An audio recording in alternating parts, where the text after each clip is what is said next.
Hi, so in this video we'll be setting up Stripe with Ultrahook to receive webhook calls onto and forward them to our localhost environment so that we can very easily do development and testing on our localhost in say Node.js or NextJS, etc. And not have to use the Stripe CLI to generate fake events, but we'll actually be able to generate real testing events when we fill out forms or when subscriptions update, etc. So the first thing we're gonna have to do is actually set up Ultrahook, okay? So if you go to ultrahook.com, and I'll link this in the description, Ultrahook allows us to forward an online webhook request that Stripe sends to a link. We can forward it right to the localhost environment, right? So if you press Get API Key, you register like this. You'll be able to get an email right after that that looks something like this, where you get the API key. And now we need to basically install Ultrahook on the computer. And so the next step we need to go through is, if you're on Windows, what you need to do is use the Microsoft Store and install Ubuntu, because you can't really get the Ruby gem package installed in this way on a Windows computer without the Windows subsystem for Linux. So if you go to the Microsoft Store and just type in Ubuntu, you can install Ubuntu and you'll have that and it'll work fine. If you're on Mac, this should just work fine. I don't actually have a Mac, so you need to figure out how to install Ruby and Gem. But anyways, if you have Ubuntu installed, you'll be able to just open Ubuntu and it'll look something like this. And the way to install Ruby is you can use the sudo apt-get update and apt-get install ruby dev. Then if you press that, I'm just putting in my password, and this should be just fine. I might have to put sudo in here as well, like this. Yeah, there you go. So you can see it's going to use this much disk space, and we're going to just say yes to that. There we go. And now, now you can see that it's going to tell you to save the API key in your Linux environment. So I'm just going to copy this command and paste that straight in. And because we just installed Ruby on our computer, we can use the gem command. So we're going to do gem install ultrahook, like so. And that's going to require a sudo as well. So if you have any issues with the permissions, you need to run sudo. And now, just to test if it works, we need to just run this command, ultrahook stripe 5000. The real command is going to be a little different, but I'll show you what to do. So if this runs just fine, and I created an account called Modern Web YT, it'll give you a link like this, okay? And if it looks like that, that's perfect. That's all you need. So the next thing we'll do is go and head up to Stripe. So this is what it looks like when you just registered an account. I haven't even set up the Stripe account to activate and receive live payments, but you can do all of this in just the testing environment. So make sure you have the test mode enabled. And if we head over to a product catalog and just add a product, so this could be your SaaS subscription, or if you sell some stuff online like an info product, etc. We'll just put this in as premium tier, $19 a month. And if we press onto that and just right here to the right in the middle, click create payment link for the price. And we just need the payment link right here, okay? So create link. And now I should be able to copy this to the clipboard, put this right in, and see something that looks like this, okay? And now the next thing we'll be doing is set up the development webhook. So if we head over to developers, and we need to actually get the API key as well, but we'll do that in a second. Click on webhooks, and I've actually already set this one up, but if you go and add an endpoint, and I'll just show you here, the whichever link you get when you do this ultrahook stripe 5000 command, so I have modern web yt-stripe.ultrahook.com. That's going to be what you put into the endpoint URL like this.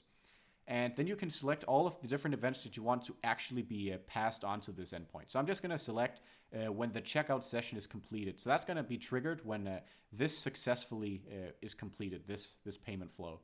And I'll just press add events. And I'm going to add the endpoint right now. There we go. And so you'll be able to get the signing secret, the webhook secret, by pressing reveal right here on this button.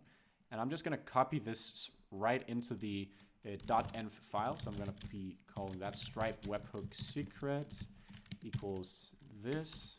Put that in a string because the others We also need, as I said before, if you go back to developers and press API keys, we also need the secret Stripe standard Stripe key as well. So I'm going to copy that right in.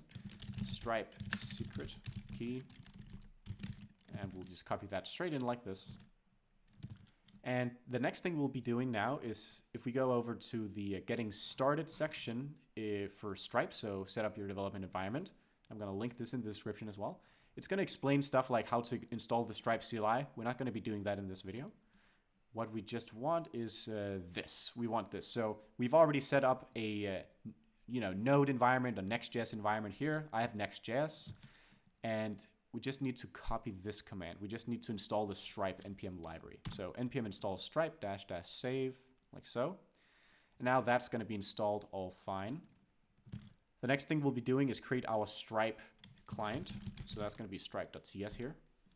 And so what we'll be putting inside of this file is essentially just the Stripe client, but we're also going to be putting it in a way that allows us to just make one client and not have to create them over and over again every time we import it. And by doing that inside of the global scope, we'll be able to do that. So I'm going to declare global like this. And Stripe here is going to be imported from Stripe. That's simple like this. Now we're going to export let's Stripe, which is going to be a Stripe object. And we're going to say if type of window is undefined. And this is going to be true if we're on the server. So this is the same as just saying if we're on the server. This is useful because it's Next.js, right? Because sometimes in Next.js, you're going to be on the client. Sometimes it's going to be on the server. This just ensures that this Stripe client is only ever created when we're actually on the server, right? We don't want any Stripe stuff to be on the front end. And we're going to say if process.env node env. So if the node environment is in the production, what we'll be doing is make Stripe into a new Stripe, and we'll be using the Stripe secret key that we just created here. So process.env.stripe secret key. We're just going to make as string like so. You can do any type checking if you want, since this is JavaScript. Else, we're just going to say if global.stripe is not set, we're going to set global.stripe to be equal to the same as just up here. Global.stripe, like that. And then we're just going to set stripe to equal global.stripe, right? So this, whenever this is imported, this just quickly runs and sets it once and for all, and then we'll be able to call it from anywhere. The next thing we'll be doing now is create the endpoint that will be reaching our server. So inside of Next.js, I'm going to be going to API / that's going to be /v1/stripe, and I'm going to put route.ts here. And inside of route.ts, what we'll be doing is create a post export, so a post handler. So when post requests come in, that's going to just take a basic request object like so. We're going to be getting the body. And in Next.js, you need to use request.text like so.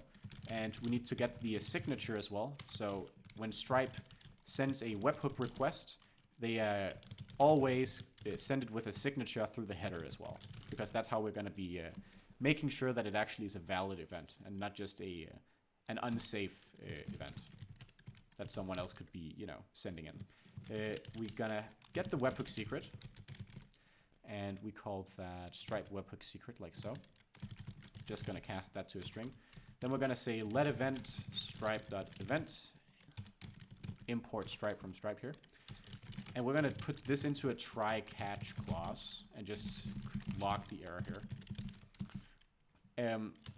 If the signature is not set, or if the webhook secret is missing or something like that, right? If it's not inside of the environment variables, we just throw the error saying this is not going to work out. Otherwise, we're going to say event equals stripe.webhook. I think just webhooks like so. And we need to import Stripe from the client library that we just created. So that's this one that we are importing. And it's going to be stripe.webhooks.construct event. And that's going to take the body, the signature, and the webhook secret. And now this makes sure that it's actually an event that is correctly sent through the webhook. And the signature is valid as well. If the signature is invalid, it's going to throw an error, and that's why it's going to be inside of the try-catch statement here. And if it's erroneous, it's going to just throw this error, and I'm going to just return here as well. Or actually, what we want to do, I think, is return a new response, right? So we'll just go for this. Invalid Stripe webhook request. There we go. And now what we'll be able to do is go switch, or we can get the event type. So this is going to be the type of event, right? So this could be any kind of stuff, right? This is the big list of events we could choose from when we created the endpoint inside of Stripe. So I'm going to switch on event type. I'm going to say case checkout dot session dot completed. So that's the one we made this for. I'm going to say we can get the session object if this is the case, and that's going to just be event.data.object. If I hover over this, we already have the type safety because Stripe just takes care of that. And I'm just going to log this. So I think we're going to say checkout session completed and session.id, right? Something like that. And default, we're just going to say unhandle event type. Sounds good. Yeah, break. And at the end, we, of course, since this is an endpoint, we need to return a new response. And yeah, and okay. So if you don't return a response, or if you return a response that's an error, so if it's not between 200 and 300 in the HTTP, whoops, that was a mistake, then Stripe will keep on attempting to send the data until it doesn't send an error back anymore, and it'll gradually send fewer and fewer with more and more spacing in between, right?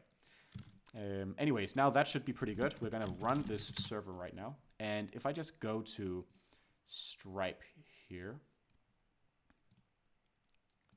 actually, what am I doing? We need to use the Ultrahook now.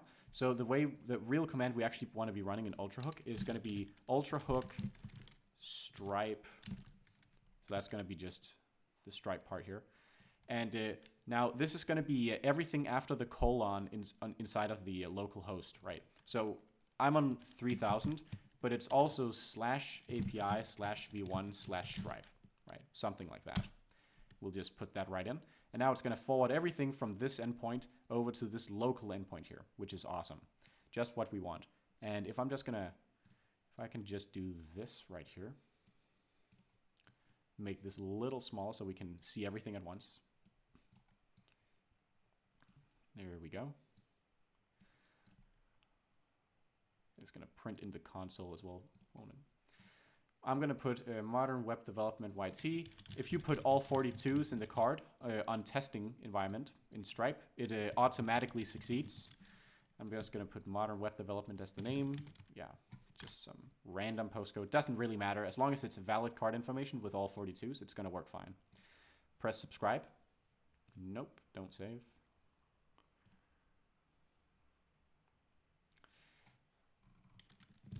And it looks like that didn't go quite as planned, and that's because I forgot a small detail here. So instead of actually putting Ultrahook Stripe 3000 /API, etc., what we need to do in Windows, at least when you use the Ubuntu WSL setup, maybe this is going to be different for Mac, but if you use the virtualized environment in Ubuntu, we need to use the IP of the local device instead. So that's going to be, if you put in ipconfig inside of terminal on Windows, you can just copy IPv4 address like this, copy that, and then it's going to be http:// and then that IP :3000, right? So this is just the ID, the IP inside of the network of your Windows device.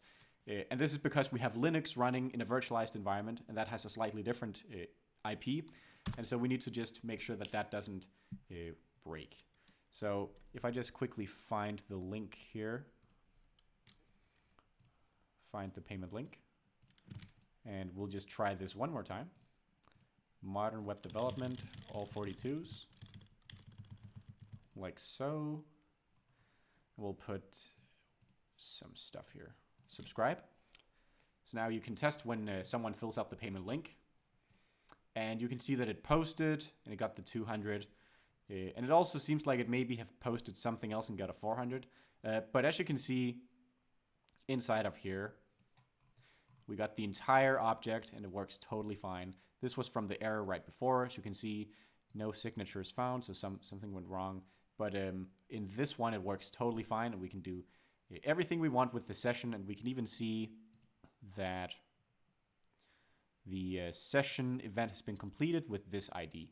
So this is how you just set up the entire Stripe local development environment in Windows. In Mac, there might be slight nuances to this, just in terms of installing Ruby. You may not have to actually do this whole 192 to 168, etc. You may just get away with the initial command that we ran from the beginning.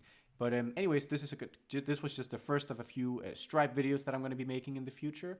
And I think getting the local environment set up is very useful, and this is going to be used at the end as well in different videos too. So yeah, anyways, thank you so much for watching, and check out my other videos, and I'll see you in the next one.